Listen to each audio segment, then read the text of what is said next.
Hello everyone, good morning and welcome to my channel, The Orchids.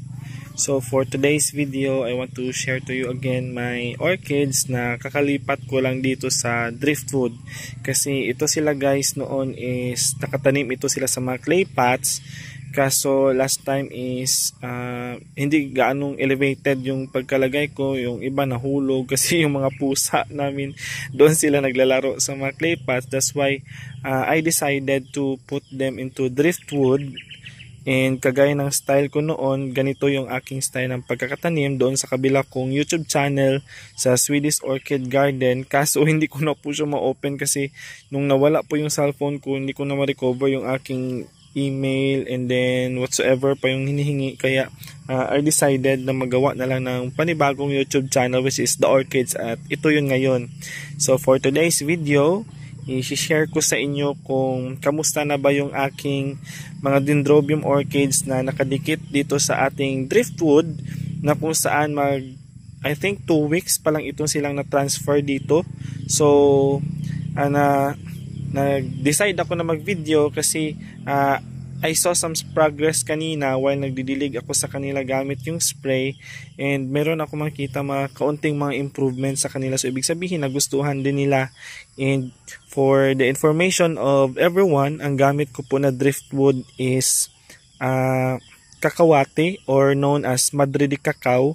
And then yung poste naman nito, hindi po ito kawayan. Ay, basta klase siya ng kawayan. Ayan siya oh. Yan yung puno. Kaya libre lang yan dito. And isa ito sa mga pinaka matitibay na mga kawayan dito sa amin kasi matagal po ito siyang nabubulok. So let's try. So ito po yung aking mga dendrobium na kung saan meron ng mga suloy. And kung makikita nyo po, meron na po siyang ugat. So ayan. So after few months, so pwede na din natin siyang matransfer sa panibago niyang taniman. Alisin na natin siya dyan. So kung makikita nyo po guys, tingnan nyo mga ka-orchids. Look, may mga bago na siyang ugat and kung makikita nyo meron na siyang, ayan, meron siyang suloy. So at least makita natin na nagkaroon na siya ng improvement. So ang ginagawa ko is, for example, this is the driftwood. And this is the bunot kasi meron kaming kuprasan doon. So libre lang po yung bunot. Kaya pinapatuyo ko muna yung bunot and then after a week saka ko na po siya gagamitin. And then kung makita nyo, ang pagtanim ko is nakadikit sa driftwood and then pinapako ko lang po ng 2 lansang or ng 2 pako. And then nakalabas po yung kanyang crown. So dapat itong crown, hindi po ito dapat lubog dito sa may ating bunot. Kasi po kapag lubog po siya, may tendency na magkaroon siya ng root rot at saka yung kanyang mga suloy is hindi agad makalabas. So unlike this one, ito po yung crown. Ayan. So kung makikita ninyo, nakalabas po yung crown, kaya po yung kanyang suloy na panibago ay feel free siyang makalabas at mag-produce ng panibagong cane at saka mamumulaklak. So kagaya po ng isa dito, tingnan nyo. So ito po yung kanyang bagong keiki or kanyang bagong suloy and tingnan nyo kahit yung kanyang ugat, di ba? Free na nakalabas. So hindi siya prone sa root rot.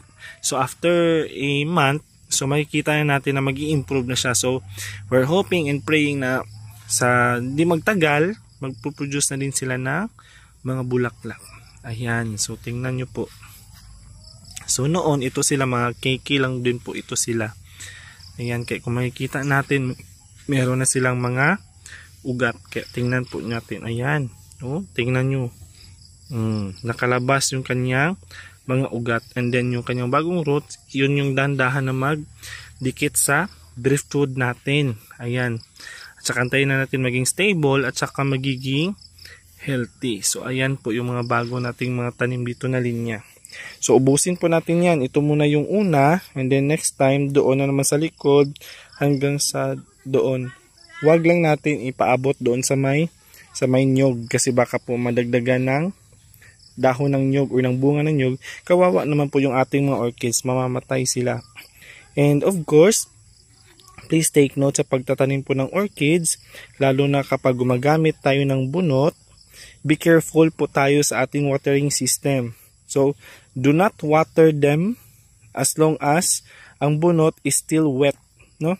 Kasi po antayin po muna natin silang mag-dry, saka po natin didiligan at least twice a week lang po tayo magdidilig ng ating orchids. Kasi po, kapag sunod-sunod yung ating pagdidilig, kahit hindi pa po nag-dry yung ating bunot, ang mangyari po niyan is magkakaroon ng root rot, and sabi nila, prone daw siya sa mga fungi. Kaya may tendency, hindi maging healthy, hindi maging stable, at ang pinakasad na point is mamamatay po ang ating mga orchid. So hindi natin sila makita or ma-experience kung paano mulaklak, at saka hindi na din sila maganda tingnan, and mawawala na din yung beauty ng ating garden.